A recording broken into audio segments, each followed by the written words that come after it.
योग दर्शन समाधिपाद में हम सूत्र 6 तक देख लिए हैं। आज हम सूत्र 7 देखेंगे। सूत्र है, इस सूत्र को हम दो प्रकार से बोल सकते हैं, एक तो संधि के साथ और दूसरा तोड़ के अलग अलग से।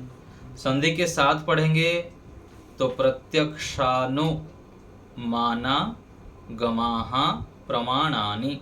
ये जो प्रत्यक्षानुमाना गमाहा लिखा है, इसको 3 टुकड़ा कर देंगे। एक तो प्रत्यक्षानु माना गमाहा प्रमाणानि। ठीक है, प्रत्यक्षानु माना गमाहा प्रमाणानि, ये संधि के साथ हुआ। और संधि को तोड़ के बोलेंगे तो प्रत्यक्ष अनुमान आगमाः, प्रत्यक्ष अनुमान आगमाः प्रमाणानि। सूत्र शब्दार्थ देखिए, प्रत्यक्ष अनुमान आगमाः, इसमें भी तोड़ के भी दिया है, ये भी आप देख सकते हैं। तो प्रत्यक्ष अनुमान और आगम प्रमाणानि, प्रमाण अर्थात वृत्ति का स्वरूप है।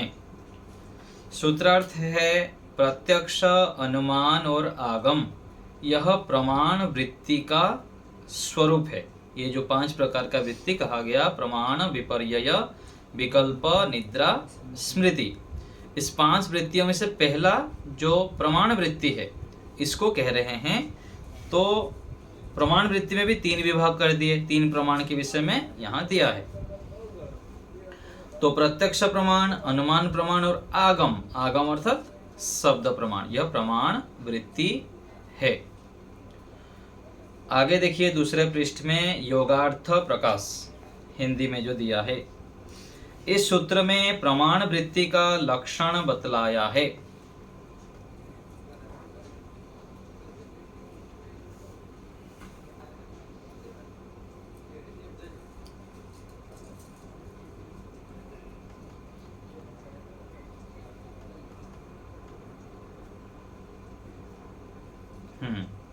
तो इस सूत्र में प्रमाण वृत्ति का लक्षण बतलाया गया है। इससे प्रत्यक्ष, अनुमान और आगम 3 प्रमाणों का ग्रहण होता है। प्रमाण वृत्ति कहेंगे तो प्रत्यक्ष भी प्रमाण है, अनुमान भी प्रमाण है और आगम भी प्रमाण है, तीनों का ग्रहण होता है। जिन साधन के द्वारा पदार्थ का स्वरूप ठीक ठीक परिज्ञान होता है, वह प्रमाण कहलाता है। फिर से देखिए, प्रमाण किसे कहेंगे? जिस साधन के द्वारा पदार्थ का स्वरूप ठीक ठीक परिज्ञान होता है, वह प्रमाण कहलाता है। प्रत्यक्ष, अनुमान और आगम, ये तीनों प्रमाण पदार्थ के स्वरूप को जनाने में साधन है। साधन के माध्यम से हम साध्य तक पहुंचते हैं। तो ये प्रमाण क्या है? साधन है, किसी भी वस्तु के, पदार्थ के स्वरूप को जनाने के लिए। इनकी सहायता के बिना मनुष्य पदार्थों का परिज्ञान करके अपने प्रयोजनों की सिद्धि नहीं कर सकता। किनकी सहायता के बिना? प्रमाणों की सहायता के बिना। तो किसी भी वस्तु के स्वरूप को यथार्थ रूप से जानने के लिए प्रमाणों की सहायता ली जाती है, परंतु समाधि की प्राप्ति के लिए एक सीमा तक इनका अवरोध कर दिया जाता है। प्रमाण साधन है, लेकिन यदि हमको समाधि प्राप्त करना है तो कहीं कहीं पर इसको साइड करके भी रखना पड़ेगा। ये भी हमको आना चाहिए। जब जरूरत पड़ेगा उठा के प्रयोग करेंगे, और जब जरूरत नहीं है चुपचाप साइड करके रख देंगे। ऐसे ही मोबाइल के विषय में भी ले सकते हैं। कोई भी साधन है, मोबाइल जब जरूरत है अधिक तब उठाना है, नहीं तो हर समय उठा के फेसबुक चलाते रहना, व्हाट्सएप चैट देखते रहना, ये क्या होता है, हम इस साधन का प्रयोग ठीक से नहीं कर रहे, ये हमको चलाने लग जाएगा, फिर हर समय उसी में ही लगे रहेंगे। तो मोबाइल बहुत लाभदायक भी है और अत्यधिक हानिकारक भी है। तो ऐसे ही ये जो प्रमाण हैं, इससे हम वस्तु के स्वरूप को जानते हैं, किंतु समाधि उच्च स्तर की योग्यता साधना के लिए इसको एक सीमा तक इसका अवरोध भी कर दिया जाता है। चित्त को एकाग्र करते समय किसी एक प्रमाण का प्रयोग किया जाता है और अन्य प्रमाणों का अवरोध कर दिया जाता है। उदाहरण के लिए, एक व्यक्ति किसी वृक्ष के रूप को जानने के लिए अपने चित्त को एकाग्र करता है, तो एक ही प्रत्यक्ष प्रमाण का प्रयोग करता है। किसी वृक्ष दिख गया हमारे सामने, तो क्या है, सीधा एकाग्र होके उसको देखता है। उसमें वो पुस्तक उठा के नहीं देखता कि पुस्तक वृक्ष किसे कहते हैं, अथवा अनुमान करेगा कि ये क्या वृक्ष है कि नहीं है, ऐसा नहीं। सीधा दिख रहा है तो उसको प्रत्यक्ष हो रहा है, एक प्रमाण का प्रयोग कर रहा है, ये वृक्ष है, ये गाय है। तो चित्त को एकाग्र करता है तो एक ही प्रत्यक्ष प्रमाण का प्रयोग करता है, अन्य प्रमाण को रोक देता है, अर्थात अनुमान तथा आगम प्रमाण अर्थात शब्द प्रमाण को रोक देता है। प्रत्यक्ष प्रमाण में से भी नेत्र इंद्रिय द्वारा जो प्रत्यक्ष होता है उसी का प्रयोग करता है, नासिका आदि इंद्रियों के द्वारा होने वाले प्रत्यक्ष का प्रयोग नहीं करता है। वृक्ष दिख रहा है सामने तो नेत्र इंद्रियों के माध्यम से प्रत्यक्ष कर रहा है, नासिका सूंघ नहीं रहा है अथवा जीभ से कोई क्रिया नहीं कर रहा है। तो जो पांचों इंद्रियों में से एक नेत्र इंद्रिय है उसका प्रयोग करते हुए प्रत्यक्ष करता है। इसी प्रकार से ध्यान काल में आगम प्रमाण का प्रयोग करता है, अन्य प्रमाणों का नहीं। तो ध्यान काल में आगम प्रमाण अर्थात शब्द प्रमाण का हम प्रयोग करते हैं। जैसे कोई व्यक्ति ध्यान काल में ओम का या गायत्री व अन्य मंत्र का जप करता है, तब अन्य वाक्यों को रोक देता है।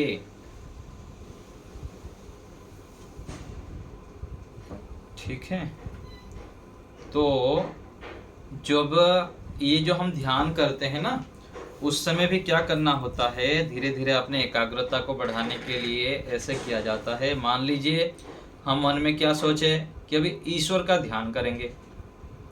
ईश्वर का ध्यान करते समय जो बैठेंगे, तो चाहे आप ओम का जप करें, कोई भी ईश्वर के गुण का जप करें, अथवा गायत्री मंत्र, विश्वानी देव, कोई भी लेके ईश्वर का ध्यान किए, ये प्रारंभिक काल में। और दूसरे काल में हम आगे चलकर संकल्प करके बैठेंगे कि मैं ओम के माध्यम से ओम और ओम के अर्थ विचार पूर्वक ईश्वर का ध्यान करूंगा। बैठ गए, ओम का जप शुरू कर दिए, बीच में गायत्री मंत्र को ले आए, विश्वानी देव मंत्र को ले आए, तो ये क्या है, एकाग्रता पूर्वक ये नहीं किया हम, इसमें फिर वृत्ति आ गया, ये बाह्य विषय हो गया इसके लिए। तो जब हम एक गायत्री मंत्र को लेंगे तो बीच में और कोई गुण नहीं लाएंगे। तो ऐसे गायत्री मंत्र में भी जब बीच करते जाएंगे, उसमें भी फिर गायत्री मंत्र में अलग अलग पद हैं। एक वरण्यम पद को लेके चलेंगे, एक सवितुः पद को लेके भी हम विशेष ईश्वर का ध्यान कर सकते हैं। तो ऐसे करके अपने एकाग्रता को बढ़ाना होता है।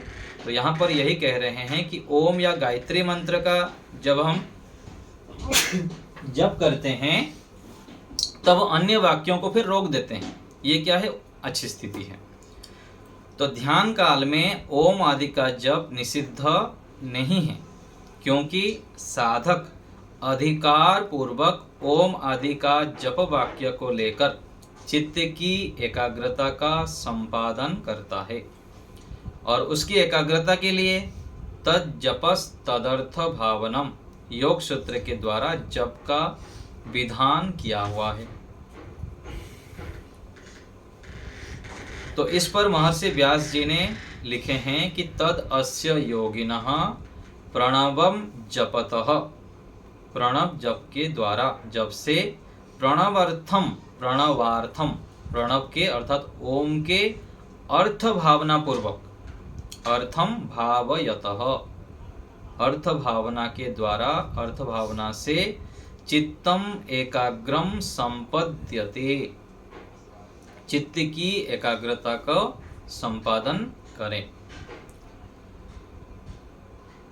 तो प्रणव जप के करने वाले तथा प्रणव के अर्थ की भावना करने वाले योगी का चित्त एकाग्र होता है। तो प्रमाण, ये जो ओम का हम जप कर रहे हैं, अर्थ विचार कर रहे हैं, ये क्या है? शब्द प्रमाण के आधार पर कर रहे हैं, और शब्द के आधार पर फिर अनुमान करते हैं, फिर प्रत्यक्ष करते हैं। तो अधिकतर हम जो है शब्द प्रमाण का प्रयोग करते हुए ध्यान के समय हम ईश्वर की ओर बढ़ते हैं, मन को एकाग्र करते हैं। तो ये प्रमाण वृत्ति के विषय में बता दिए। प्रत्यक्ष, अनुमान और आगम, 3 प्रमाण हैं। इनको ठीक ठीक जानना और इन वृत्तियों को प्रयोग करते समय जो कल आया था, क्लिष्ट वृत्ति और अक्लिष्ट वृत्ति, क्लिष्ट को हटाना और अक्लिष्ट वृत्तियों को बढ़ाना, तो फिर हमारे लिए लाभदायक होता है। तो इस सूत्र में उक्त तीनों प्रमाणों में से अन्य प्रमाण अंतर्निहित होते हैं। तो यहाँ जो है योग दर्शन में 3 प्रमाण दिया गया है। तो इन 3 प्रमाण, न्याय दर्शन में 8 प्रमाण दिया गया है। प्रत्यक्ष, अनुमान, शब्द, उपमान, ऐतिह्य, अर्थापत्ति, संभव और अभाव। तो ये जो 8 प्रमाण हैं, ये 8 प्रमाण इस तीनों के अंदर ही आ जाते हैं, ये कहना चाह रहे हैं नीचे। इस सूत्र में उक्त 3 प्रमाण जो कहा गया है, उक्त अर्थात जो कहा गया है 3 प्रमाण, इसमें ही अन्य प्रमाण भी आ जाते हैं। तो जब वह उसकी चर्चा आएगी वहाँ पर उसको देखेंगे। जैसे हमारे ऐतिह्य प्रमाण हैं, ये क्या होता है? ऐतिह्य प्रमाण आ जाता है शब्द प्रमाण में, अर्थापत्ति है, अभाव है, संभव है, ये सब अनुमान प्रमाण में आ जाते हैं।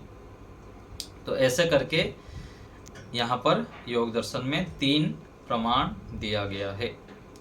तो प्रमाण के विषय में ये बता दिए, प्रत्यक्ष, अनुमान और शब्द प्रमाण। आगे है विपर्यय, सूत्र है 8। सूत्र को कैसे पढ़ेंगे? विपर्ययो, यदि एक साथ पढ़ेंगे तो देखिए ऐसे पढ़ेंगे, विपर्ययो मिथ्या ज्ञान मत द्रूप प्रतिष्ठम। इसको तोड़ देंगे, विपर्ययो मिथ्या ज्ञान मत, एक साथ इसको बोल सकते हैं, मिथ्या ज्ञान मत द्रूप प्रतिष्ठम, मिथ्या ज्ञान मत द्रूप प्रतिष्ठम। और ये तोड़ तोड़ के बोलेंगे तो विपर्यय, संधि भी तोड़ देंगे तो विपर्यय हो जाएगा। फिर मिथ्या ज्ञानम अत अतद्रूप प्रतिष्ठम, ऐसे बोल सकते हैं। तो अतद्रूप प्रतिष्ठम भी बोल सकते हैं, और अधिक तोड़ेंगे तो अतद्रूप प्रतिष्ठम, विपर्यय मिथ्या ज्ञानम अतद्रूप प्रतिष्ठम, ऐसे इसका उच्चारण आप कर सकते हैं। शब्दार्थ विपर्यय, विपर्यय अर्थात मिथ्या ज्ञान, अतद्रूप प्रतिष्ठम पदार्थ के स्वरूप में प्रतिष्ठित नहीं है, अर्थात जो उस पदार्थ के वास्तविक स्वरूप को प्रकाशित नहीं करता। सूत्रार्थ है विपर्यय वृत्ति मिथ्या ज्ञान है, जो पदार्थ के वास्तविक स्वरूप को प्रकाशित नहीं करता है। तो विपर्यय अर्थात सीधा सीधा क्या है? मिथ्या ज्ञान। मिथ्या ज्ञान यदि होगा तो वास्तविक स्वरूप से बहुत दूर रहेंगे। ईश्वर के विषय में हमको क्या है? अधिकांश लोगों को अपवाद रूप में कुछ छोड़ दें, मिथ्या ज्ञान है। भगवान को लेके कहाँ कहाँ भटकते रहते हैं परमात्मा के दर्शन के लिए। ऐसे ही आत्मा के विषय में, संसार की प्रत्येक वस्तुओं के विषय में हमें अनेक जगह पर ठीक ज्ञान है और अनेक जगह पर मिथ्या ज्ञान भी है। योगार्थ प्रकाश देखिए नीचे, इस सूत्र में विपर्यय वृत्ति का स्वरूप बतलाया गया है। योग सिद्धि के लिए विपर्यय वृत्ति का जानना और उसका अवरोध करना अनिवार्य है। यदि योग में सिद्धि प्राप्त करना चाहते हैं, सफलता प्राप्त करना चाहते हैं, सिद्धि अर्थात क्या है? प्राप्ति। योग की जो उपलब्धि है उसको यदि हम प्राप्त करना चाहते हैं तो विपर्यय वृत्ति को अच्छी प्रकार जानना चाहिए और उस वृत्ति को हटाना अति अनिवार्य है। तो एक सूचना आप लोग को दे देता हूँ, जितने भी कक्षा में जुड़े हैं, जिनके पास पुस्तक नहीं है, पूज्य स्वामी सत्यपति परिव्राजक द्वारा लिखित ये पुस्तक, तो आप लोग जो मंगा दिए हैं वो ठीक है, नहीं तो जिनके पास नहीं है तो मेरे नंबर पे आप लोग पूरा पिन कोड सहित पता भेज देंगे तो आपको हम उपलब्ध करा देंगे। जो रोज़ कक्षा में पढ़ते हैं, जिनके पास पुस्तक नहीं है, पुस्तक हाथ में रहता है फिर हम पढ़ते हैं तो अच्छा रहता है। कभी आवृत्ति भी कर लेते हैं, अलग से स्वाध्याय भी कर लेते हैं। तो आप लोग से यही निवेदन है कि आप पुस्तक भी मंगा लीजिए, हम यहाँ से भेज देंगे आप लोग को, जो यहाँ सीधा भी पढ़ते हैं और जो यूट्यूब में पढ़ते हैं, दोनों के लिए ये सूचना है। तो फ़ोन नंबर आपको पता है मेरा 9537649082 9537649082। तो आप लोग इसमें व्हाट्सअप करके मंगा लेंगे तो आपको अच्छा लाभ होगा। चलिए आगे देखते हैं हम। 90 के बाद क्या था? 82 अंत में 82 है, ठीक है, 82। तो आगे देखिए, योगी बनने के लिए शुद्ध ज्ञान, शुद्ध कर्म और शुद्ध उपासना का होना आवश्यक है। ज्ञान के प्रमुख विषय 3 हैं। ज्ञान के प्रमुख विषय 3 हैं। जितने भी संसार का विषय है, कितने सारे विद्याएं हैं, कितने प्रकार के लोग पढ़ते हैं, अलग अलग विद्याएं पढ़ते हैं, लेकिन सबको यदि सिकोड़ देंगे किस चीज़ का हमको सार रूप में ज्ञान चाहिए, तो 3 विषय है। उसका हमको तत्व ज्ञान होना, वास्तविक ज्ञान होना अति आवश्यक है। एक ईश्वर, दूसरा जीवात्मा और तीसरा प्रकृति। इन तीनों का ज्ञान अति आवश्यक है। जो व्यक्ति इन तीनों के स्वरूप को अच्छे प्रकार से नहीं जानता है, वह योगी कभी नहीं बन सकता। तो इन तीनों के स्वरूप जानना अति आवश्यक है अच्छी प्रकार से। ईश्वर एवं जीव के परस्पर क्या क्या संबंध है? माता पिता, पिता पुत्र, माता पुत्र, पिता पुत्र, आचार्य शिष्य, उपास्य उपासक, राजा प्रजा, व्याप्य व्यापक आदि अनेक संबंध है जीवात्मा का परमात्मा के साथ, हमारा ईश्वर के साथ। तो व्यक्ति इन संबंधों को यथावत जाने, ईश्वर के साथ उचित व्यवहार करे और इससे उसको ज्ञान, बल, आनंद आदि की विशेष सहायता मिलती है। उस सहायता से ईश्वर साक्षात्कार होता है।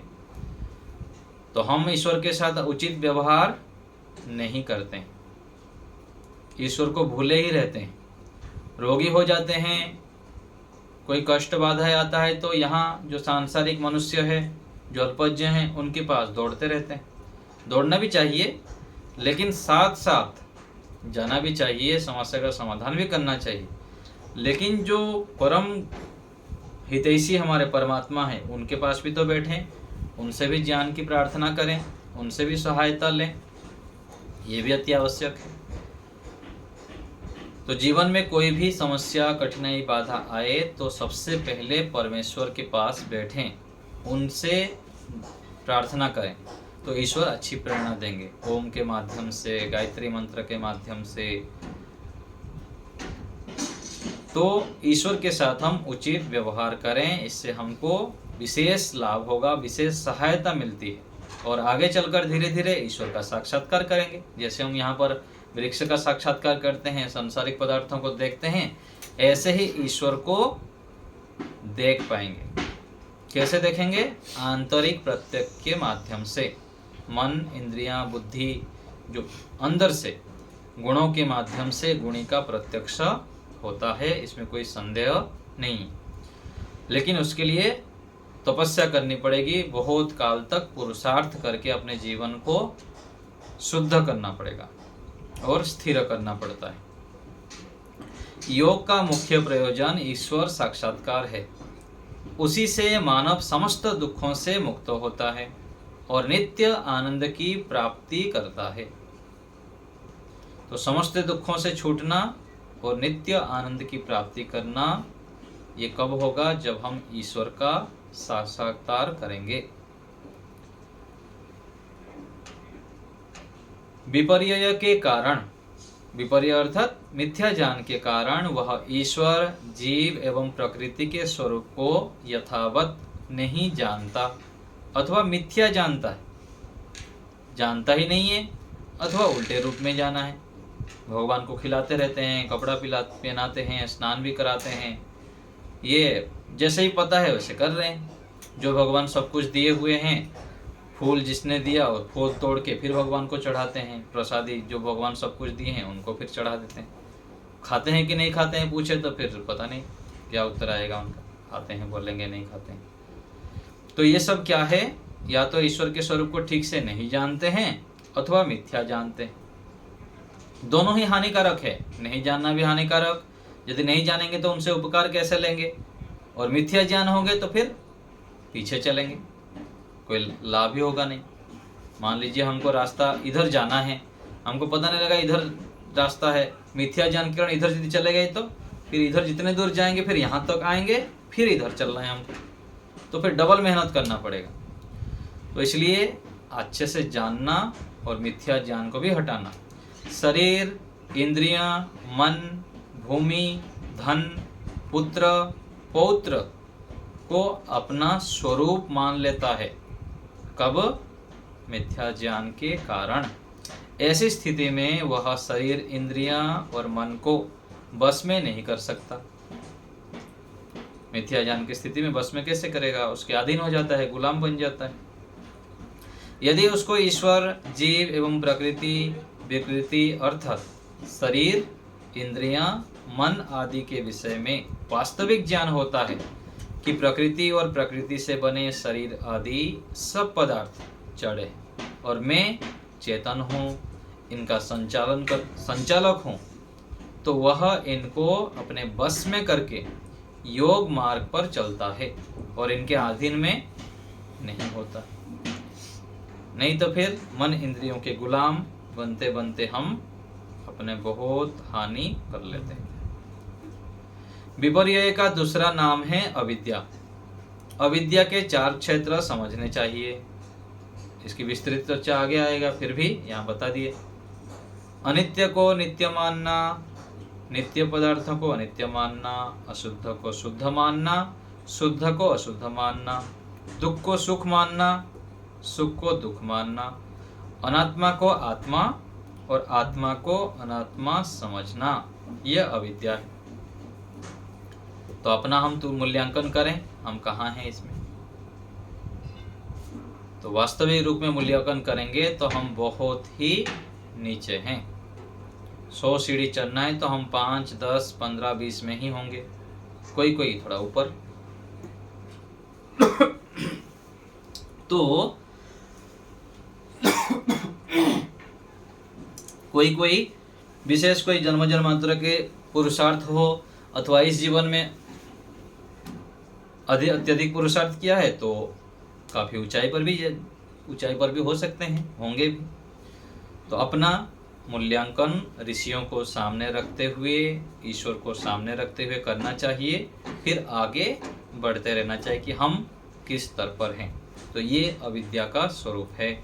तो प्रत्येक साधक को अपने अविद्या के स्वरूप को जानकर उसका निवारण करना चाहिए। अविद्या को हटाए बिना तो निवारण करना चाहिए अविद्या के उत्पादक कारणों को, अविद्या को जो उत्पन्न करते हैं उस कारणों को और उनको अविद्या को दूर करने के उपाय को जानना अति आवश्यक है, क्योंकि कारण को हटाए बिना कार्य को नहीं हटाया जा सकता। कहीं पर दुर्गंधी है उसको हटाए नहीं और बाहर जाके जितना ही परफ्यूम मारते रहिए, गूगल के धुआं करते रहिए, वो क्या होगा? जब तक उस मल को, दुर्गंध को, कोई मर गया है, कहीं पर चूहा मर गया है, उसको यदि हटाए नहीं हम, तो यहाँ जितने भी हम करते रहे होगा नहीं। तो ऐसे ही अविद्या को हटाना, अविद्या क्या है? दुख का जड़ है, कारण है। तो अविद्या हटेगा तो दुख हटेंगे। तो अविद्या युक्त ग्रंथों के पठन पाठन से, असत पुरुषों के संग से, कुसंस्कारों से, मादक पदार्थों के खान पान से, अन्याय आचरण से, विशुद्ध ईश्वर को ना जानने से, उसकी आज्ञा का ना पालन करने से, तमोगुण आदि कारणों से, तमोगुण भी बड़ा कारण है, तो इन कारणों से अविद्या उत्पन्न होती है। इन कारणों के विपरीत कारणों से अविद्या का नाश होता है। तो विद्या युक्त ग्रंथों के पठन पाठन से, सत्पुरुषों के संग से, सुसंस्कारों से, सात्विक पदार्थों के खान पान से। तो विशेष हमको योगाभ्यास करना है, साधनाएं बढ़ना है, तो खान पान को ध्यान देना है। बासी नहीं खाना है, सुबह का रखा है रात को खा रहे हैं, रात को रखा है सुबह खा रहे हैं। तो थोड़ा बहुत कुछ हो ऐसे बच गया कभी इमरजेंसी में, तो गाय को खिला दीजिए, कुत्ते को खिला दीजिए। खराब हो जाएगा बोल के स्वयं खा लेंगे, ये तो गटर है ना। शरीर को गटर मान के रखे हैं, कूड़ा पात्र मान के रखें, कुछ भी हो डाल देंगे। अपना शरीर कितना कीमती है, ठीक है। मान लीजिए भूल गए, कभी अधिक बन गया, तो गाय को खिला दीजिए, फेंकिए मत, नष्ट मत करिए। पक्षियों को कुछ खिला दीजिए अथवा कुछ कुत्ते को खिला दीजिए। तो शरीर बहुत ही कीमती है। यदि हम अधिक देर रखा हुआ भोजन खाएंगे तो उसमें फिर रजोगुण तमोगुण उत्पन्न हो जाते हैं। रजोगुण तमोगुण का बुद्धि बिगड़ जाएगी, फिर लड़ाई झगड़ा करेंगे अथवा नकारात्मक सोचते रहेंगे, ये सब कारण हो जाते हैं। तो इसलिए कहा गया सात्विक पदार्थों के खान पान से, न्याय आचरण से और योग के अंगों के पालन से, विशुद्ध ईश्वर को जानने से, मानने से और उसकी आज्ञा पालन करने से हम वास्तविक ज्ञान उत्पन्न कर सकते हैं। वास्तविक ज्ञान हमारे अंदर उत्पन्न होता है और उससे विपर्य अर्थात मिथ्या ज्ञान का नाश होता है। तो प्रमाण वृत्ति और ये विपर्य मिथ्या ज्ञान, ये दो सूत्र आज हम देखें। अभी आप लोग कुछ पूछना हो तो बताइए। कमलेश माता जी, आपने ये आज ये वर्ड पढ़ाया, विपर्यो मिथ्या ज्ञानम असदरूप प्रतिष्ठम। हाँ जी, इसका ये पूरा व्यास भाष्य पढ़ा लिया। व्यास भाष्य हम पढ़ाते नहीं हैं। व्यास भाष्य हमारे गुरुकुल में पढ़ाया जाता है। व्यास भाष्य आज हम पढ़ाएंगे तो कल उनको फिर पढ़ाना पड़ता है। हमको जो विद्यार्थी है ना, क्या क्या पढ़ाया गया उसको एक एक पंक्ति उसको सुनाना पड़ता है। तो सार्वजनिक रूप से हम व्यास भाष्य नहीं पढ़ाते हैं, ठीक है। व्यास भाष्य जिनको पढ़ना होगा तो ऐसे पढ़ना पड़ेगा कि एक तो संस्कृत को अच्छे से ज्ञान होना पड़ेगा, संधि समास, नहीं तो एक एक चीज पूछेगा, यहाँ कैसे हो गया, ये कैसा हो गया, फिर उसी में ही समय चला जाएगा। तो आचार्य जी समझ में तो तभी आ गया, जैसे कस्मात न प्रमाणम, जैसे ये नहीं ऐसे, हाँ ऐसे नहीं हो पाएगा। आपको तो आ जाता है, सबको नहीं आता है ना, ठीक है। तो सार्वजनिक रूप से हम व्यास भाष्य पढ़ाते नहीं हैं। तो इसको उसी चीज को इसमें दिया है कि पहले इसको हम समझ लेते हैं, ठीक है। और कोई बात? सत्य प्रकाश जी। गुरुजी मैं भी पूछूं एक बात? हाँ रुकिए थोड़ा सा, सत्य प्रकाश जी बोलिए। एक ही है, पर्यायवाची शब्द है। चाहे वो विद्या कह लीजिए, मिथ्या ज्ञान कह लीजिए, अविवेक कह लीजिए, मूर्खता कह लीजिए, ये पर्यायवाची शब्द है। कोई थोड़ा सम्मानजनक शब्द है और कोई किसी को आप अविद्या से युक्त है बोलेंगे तो थोड़ा कटु कम लगेगा। आप मूर्ख हैं, घमंडी है, अभिमानी है बोलने से उसको कष्ट होगा। संतोष माता जी बोलिए। हाँ जी नमस्कार गुरुजी। जी। तो मैंने ये पूछना है कि आप कौन सी न्याय दर्शन की किताब में से इनका लेखक कौन है जो पढ़ा रहे हो? योग मेरे दर्शन पास पुस्तक, आर्य राजवीर आर्य जी की है। योग दर्शन पुस्तक है, स्वामी सत्यपति जी परिव्राजक। अच्छा ठीक है। ठीक है जी, मेरे पास वो उनकी है, हाँ जी। आचार्य राजवीर हाँ। शास्त्री जी की है। चलो मैं दूसरी देखती है मेरे पास। सुदेशना माता मेरे जी। को आज ही पता चला, तभी तो मैंने आज पहली बार ज्वाइन किया अपनी क्लास। ठीक है, भेज देंगे पता, आपको भेज देंगे पता, भेज देंगे आप। पता आप भेज देंगे मेरे नंबर पर, आपको पहुंचवा देंगे। ठीक है, धन्यवाद जी। सुदेशना माता जी बोलिए। कल भी तो क्लास होगी ना आपकी? हाँ जी, सोमवार से शनिवार। कल पढ़ूंगी फिर उसी। अच्छा जी, पिछली बार आपने इतवार को क्लास ली थी क्या? ना रविवार को नहीं होता है, सोमवार से शनिवार तक। ठीक है। सुदेशना माता जी बोलिए। जी आचार्य जी नमस्ते। आचार्य जी यहाँ पर जो दिए हैं, इस विपर्य का दूसरा नाम अविद्या है। अविद्या को 4 क्षेत्र समझने चाहिए। अनित्य पदार्थ को नित्य, यहाँ पर अनित्य पदार्थ हम ये समझेंगे जो भौतिक पदार्थ है। हाँ जी, जितने भी प्राकृतिक पदार्थ है ना, शरीर से लेकर जितना भी संसार की पदार्थ है वो सब अनित्य है। इसमें मन बुद्धि भी आ जाएगा। सब केवल ईश्वर और आत्मा को छोड़ देंगे तो सारे अनित्य है। और ये जो नित्य पदार्थ को अनित्य, इसमें आत्मा और परमात्मा। हाँ जी। न आत्मा, सिर्फ आत्मा आएगा। बस दोनों को ही ले लीजिए, कोई समस्या नहीं है। और अशुद्ध को शुद्ध, शुद्ध को अशुद्ध। हाँ अशुद्ध अर्थात शरीर है अशुद्ध। हाँ, शरीर और बहुत सारी चीजें अशुद्ध है जो दुखदायक होते हैं। अशुद्ध जो है उसको शुद्ध मानते हैं। शुद्ध को अशुद्ध, जो आत्मा शुद्ध है उसको हम अशुद्ध मानते हैं। हाँ, ये भी ऐसे भी होता है। और बहुत सारे व्यवहार और ये भी होता है जो अशुद्ध है, शुद्ध होते हुए भी हम अशुद्ध मानते हैं। कुछ व्यक्ति ऐसे होते हैं जिनको सात्विक खान पान अच्छा नहीं लगता। सात्विक खान पान उनको देंगे ना, बिना प्याज लहसुन के, और अच्छी चीज़ें देंगे, मिठाई आदि, उनको अच्छा नहीं लगेगा। बोले चटपटा ही खाएंगे, प्याज लहसुन ही खाएंगे, तला भुना खाएंगे, मैगी खाएंगे, और रास्ते के साइड में ठेले में गोलगप्पा खाएंगे। ये सब उनको अच्छा लगेगा। अच्छे खाने घर के माता पिता के हाथों से जो शुद्ध खाना है वो अच्छा नहीं लगेगा उनको। ऐसे भी होते हैं कुछ व्यक्ति। और 3 नंबर दुख को सुख, सुख को दुख। हाँ, दुख को सुख, इसको क्या मानेंगे? दुखदायी जो कर्म है उसको सुखदायी मानना। चोरी करना, पाप करना, ये सब क्या है? दुखदायी है, उसको सुखदायी मानना। और जो सुखदायी धर्म है, न्याय है, सत्य आचरण है, उसको दुखदायी मानना। यहाँ तो 4 नंबर अनात्मा को आत्मा, आत्मा को अनात्मा समझना है। ये शरीर और आत्मा के विषय में है। हाँ जी। जी अच्छा। तो ये 4 ऐसे भेद है, तो इसको बार बार देखना कहाँ हम किस प्रकार सोचते हैं, फिर उसको सुधार करना। निर्मला माता जी नमस्ते आचार्य जी। नमस्ते। ये विप्रिय वृत्ति को प्रमाण क्यों नहीं मानते? विपर्य या मिथ्या ज्ञान है, प्रमाण के अंदर कभी नहीं आता है। मिथ्या ज्ञान से क्या प्रमाण हम करेंगे? तो प्रमाण एक अलग क्षेत्र है, विपर्य अर्थात मिथ्या ज्ञान है। अच्छा ठीक है ना। मिथ्या ज्ञान हानिकारक है, प्रमाण तो हमको सहायता करते हैं ना, प्रमाण एक साधन है। ठीक है, राजीव जी। धन्यवाद। नमस्ते सर जी। नमस्ते। एक्चुअली मतलब कि मैं आजकल अध्यात्म प्रकाश बताऊँ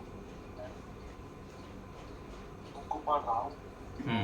उस बुक को मैं बैठ कर ज़्यादा देर तक नहीं, हम उसको नहीं पढ़ पाते हैं, हम उसको सो कर पढ़ते हैं। हाँ, सो के पढ़ना नहीं चाहिए, इससे आँख में दबाव पड़ता है। धीरे धीरे कुछ काल तक तो पता नहीं लगेगा, फिर उसका असर होगा, फिर आँख में चश्मा लग जाएंगे, आँख से कम दिखाई देगा, ऐसे होता है। ठीक है ना। सोकर भी नहीं पढ़ना चाहिए, कम प्रकाश में भी नहीं पढ़ना चाहिए। अधिक दूर में पुस्तक रख के पढ़ने से भी आँख में यह होता है। एक बहुत बड़े अधिकारी हुए थे, IAS अधिकारी, एक बार गुरुकुल में आए थे, तो वो बता रहे थे कि कम से कम 20 इंच के आसपास, 1 फुट हो जाए, है ना, उतना डिस्टेंस रख में पुस्तक पढ़ना चाहिए। अधिक दूर भी रखेंगे तो आँख के ऊपर अधिक बल पड़ता है ना। तो पुस्तक कम से कम 1 फुट, ऐसे इतना रख के ना अपने इससे 1 फुट के आसपास उससे रख के पढ़ेंगे तो आँख में अधिक बल नहीं पड़ेगा। तो अंधकार में भी पढ़ेंगे तो आँख में अधिक बल पड़ता है। तो आँख जो है ना बहुत एक हमारे महत्वपूर्ण अंग है, उसके लिए विशेष ध्यान देना पड़ता है। तो इन सब बातों को ध्यान रखना चाहिए। सो के नहीं, यदि बैठ के नहीं पढ़ पाते हैं तो खड़े होकर पढ़ लीजिए, है ना। थोड़ी देर खड़े हो जाइए, फिर पढ़िए, कुर्सी के ऊपर बैठ जाइए, ऐसे करके पढ़ सकते हैं। ठीक है, धीरे धीरे अभ्यास बनाएंगे तो हो जाएगा। हम जब अपना मेरुदंड करके मतलब पढ़ते हैं तो दुखने लगता है। दुख अभ्यास नहीं होता है ना, कोई भी कार्य करता है तो दुखता है। धीरे धीरे अभ्यास हो जाता है तो फिर नहीं होगा। धीरे धीरे करके उसको बढ़ाना चाहिए। व्यायाम भी करते हैं तो एकाएक आप दंड लगाएंगे, दौड़ लगाएंगे तो एक साथ नहीं दौड़ लगा सकते हैं। पहले आधा किलोमीटर दौड़ लगाएंगे, दूसरे दिन 1 किलोमीटर दौड़ लगाएंगे, तो ऐसे करके धीरे धीरे कई किलोमीटर तक हम दौड़ लेते हैं। ठीक है, गीता माता जी कुछ बोल रहे थे।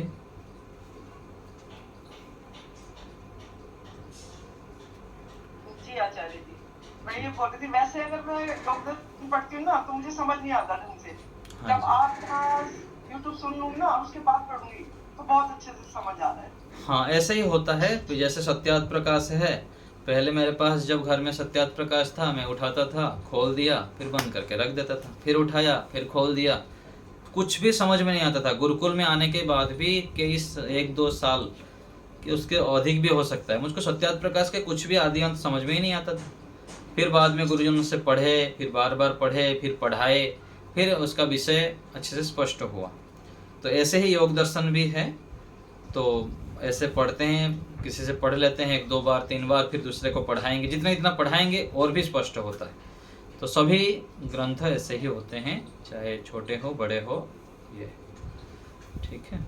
तो जो हम यहाँ पढ़ाते हैं, जो पहले पढ़े हुए हैं वो फिर से आवृत्ति हो जाती है, और जो पढ़े हैं उसको फिर से आवृत्ति जितने बार होते हैं उतना हम पक्का हो जाता है। ठीक है, प्रमोद जी। जी सर जी, नमस्ते। अगर भी आपने अभी ये खाने के बारे में बताया, खाने के विषय में, कि खाना जो है हमें ताजा खाना चाहिए, दूसरे समय नहीं होना चाहिए। हाँ जी। उसने बताया कि तमोगुण और रजोगुण का ये हाँ जी। थोड़ा सा एक्सप्लेन करें। हाँ, भोजन जब बनाते हैं, जैसे राजीव दीक्षित आदि इसके विषय में अधिक स्वाध्याय किए हैं, अथवा भगवद गीता शास्त्र में भी उसका एक चैप्टर आता है, और भी आयुर्वेद के, क्योंकि हम जब गुरुकुल में पढ़ते थे बड़े बड़े आयुर्वेद आचार्य आते थे, अलग अलग प्रकार से उपदेश बताते थे हमको, और हम भी जो पढ़े हैं आयुर्वेद आदि ग्रंथों को थोड़ा बहुत सुने हैं गुरुजनों से, तो उसमें इतना मुझको ध्यान आ रहा है कि जो भी भोजन हम बनाते हैं, भोजन बनाने के कम से कम 1-1.5 घंटे के अंदर खा लेना चाहिए। और वो फिर 2-3 घंटा से आगे जब बढ़ जाता है ना, फिर धीरे धीरे उसके अंदर जो सात्विकता रहनी चाहिए, जो उसके अंदर पौष्टिकता रहनी चाहिए, उसमें कमी आ जाती है ना। तो इसीलिए जितना हो सके ताज़ा भोजन करना चाहिए। और दूसरा कि पका हुआ एक होता है कच्चा, उसमें भी जितने हम, जैसे आजकल तो सब ये आ गया, फर्टिलाइजर आदि डालते हैं, तो ये हो ऑर्गेनिक हो, हम गोबर आदि से बिना सार दे के करते हैं, तो उसको जितना हो सके कच्चे खाना चाहिए। कच्चा में और भी लाभ होता है, जैसे गाजर है, चुकंदर है, और भी ककड़ी आदि है। तो इसके विषय में तो आजकल बड़े बड़े वैद्य लोग बोलते भी हैं कि कम से कम जितना हम खाते हैं 30 से लेकर 50% तक हमारे अंदर कच्चे सब्जी जाना चाहिए, पका हुआ कम से कम खाना चाहिए। और अंकुरित तो कितने लोग आजकल, लाखों लोग, करोड़ों लोग खाते हैं, रात को भिगा के सुबह अंकुरित खाते हैं, जो साबुत मूंग है, और काला चना है, और मूंगफली है। तो ये सब क्या है, जितना हम अंकुरित खाते हैं और कच्चे सलाद खाते हैं उतना हमारे लिए अच्छे हैं, पेट के लिए भी अच्छा है। और दूसरा ये पका के खाते हैं तो भी अधिक देर तक रखना नहीं चाहिए। फ्रीज का तो प्रयोग करना ही नहीं चाहिए। मान लीजिए करना भी पड़ता है, कुछ फल रखते हैं अथवा सब्जी रखते हैं, तो सीधा सीधा मत रखिए, पॉलीथीन में अच्छे से डबल पॉलीथीन में बांध के रखा करिए। और जो पका हुआ भोजन रखते हैं फिर उसको गर्म करके खाते हैं, वो तो बहुत जहर हो जाता है, बहुत अधिक हानिकारक है। इसमें आचार्य जी आपने बताया था रजोगुण और तमोगुण का भी वही बताए ना, जितना जितना विलम्ब होता जाएगा उसके अंदर उस प्रकार से सात्विकता कम हो जाएंगे। सात्विकता कम हुआ तो रजोगुण तमोगुण बढ़ा। सीधा सीधा ये है। सीधा हम जो जितना हम ताजा खाएंगे, गरम गरम खाएंगे, उतना उतना सत्वगुण रहेगा, अधिक से अधिक सत्व की मात्रा वृद्धि रहेंगे। और जो बासी खाएंगे, अधिक देर रखा हुआ खाएंगे, रख के फिर से गर्म खाते हैं तो फिर वो और भी खराब हो जाता है। तो देखिए, आप जितने भी बड़े आयु के हैं अथवा हम लोग देखेंगे, पहले तो हम ताज़ा खाते थे, आजकल तो रख रुखा के कितना खराब कर रहे हैं, शरीर कितना अस्वस्थ होता है। और यहाँ तो गुजरात में बताते हैं कि बहुत सारे लोग अभी जो गरबा खेलते थे ना, ये दशहरा यहाँ चलता है, कितने लोगों को खेलते खेलते हार्ट अटैक हो गए तुरंत। क्यों ऐसा होता है? क्योंकि खान पान का ध्यान नहीं, सोने का, जागने का, दिनचर्या का कुछ ध्यान ही नहीं। तो खान पान और जैसे पढ़ाई आदि का ही बता रहे थे, शरीर को हम जितना अत्याचार करते जाते हैं, वो परमात्मा ने दिए हैं सामर्थ्य, चलता रहता है, लेकिन एकाएक फिर उसके अंदर दबाव आते आते अधिक होने पर फिर भयंकर कैंसर हो जाता है और भी बड़े बड़े हानि हो जाती है शरीर की। इसलिए खान पान में सत्वगुण की अत्यधिक आवश्यकता है, ठीक है ना। और जो समर्थ हैं, सुबह के समय फल खाया करिए, अंकुरित खाया करें, तो ये अच्छा है। दोपहर को ठीक ठाक खाए और रात को जल्दी खा लें, सूर्यास्त से पहले जितना हो सके। साधक व्यक्ति को 5, साढ़े 5, 6 बजे, अधिकतर 7 से पहले खा लेना चाहिए। भोजन सोने से 2-3 घंटा पहले खा लेना चाहिए। जैनी लोग तो देखिए शाम को खाते ही नहीं है। तो ये सब जितना हम पालन करेंगे, ये पालन करना अति आवश्यक है। यदि हम अपने शरीर को स्वस्थ रखना चाहते हैं, साधना में अग्रसर होना चाहते हैं, तो ये अति आवश्यक है इन सब बातों को ध्यान रखना। और भी वो बातें हैं, कभी कभी बीच में बताऊंगा। सोने का भी शैली, जब हम बैठते हैं मेरुदंड सीधा करके सोएं, सोते समय भी ध्यान रखें कि करवट लेके सोएं, पलट के पेट की बल पर ना सोएं, बाएं करवट लेके सोएं। सीधा भी ठीक है, सीधा भी चलता है, सीधा भी कोई खराब नहीं है। तो प्रयास करना चाहिए कि सीधा सोएं अथवा बाएं दाएं करवट लेके सोएं। और उसमें भी शरीर का जो पोजीशन है सीधा रहे। शरीर फिर जो पैर के पास से मोड़ भी देते हैं ना, ऐसे ना मोड़ के सीधा सोएं।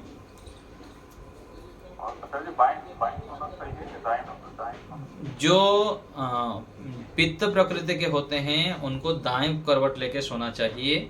जो वात आदि के प्रकृति होते हैं ना, कफ प्रकृति के होते हैं, तो बाएं करवट अर्थात बाएं तरफ जो हाथ रहता है उस तरफ सोने से ठीक रहता है। इसका पाचन शक्ति ठीक होता है और कफ आदि में ठीक रहता है। क्योंकि बाएं करवट जब लेके सोते हैं तो दाएं नाक चलता है, और दाएं नाक चलने से शरीर के अंदर गर्मी बढ़ता है और उसमें पाचन भी ठीक रहता है और ये शरीर के लिए भी अच्छा रहता है। और जो पित्त प्रकृति के हैं, वात पित्त प्रकृति कफ जैसे आया है, जिसको अधिक पित्त प्रकृति जैसे होते हैं ना, उनके लिए दाएं करवट ठीक रहेगा। ठीक है, तो आयुर्वेद का थोड़ा बहुत ये करेंगे तो पता लग जाएगा अपने शरीर को किस प्रकृति के हम हैं, तो इसको भी ध्यान रखना चाहिए। ठीक है, तो भोजन जो करते हैं अधिक से अधिक गर्म खाएं, ताज़ा भोजन खाएं, है ना। बाहर बिल्कुल ही मत खाया करिए, स्वयं बना के खाया करें, तो इससे सत्वगुण रहेगा। और जितना हम सत्वगुण युक्त प्रधान खाद्य पदार्थ सेवन करेंगे उतना हमारा शरीर स्वस्थ रहता है, मन भी स्वस्थ रहेगा। मन प्रसन्न है तो पूरा जगत ही प्रसन्न दिखता है, और जो स्वयं दुखी रहेंगे तो सब जगह दुखी दुखी दिखाई देगा। इसलिए भोजन का बहुत अधिक प्रभाव है। ठीक है, आज यहीं रखते हैं।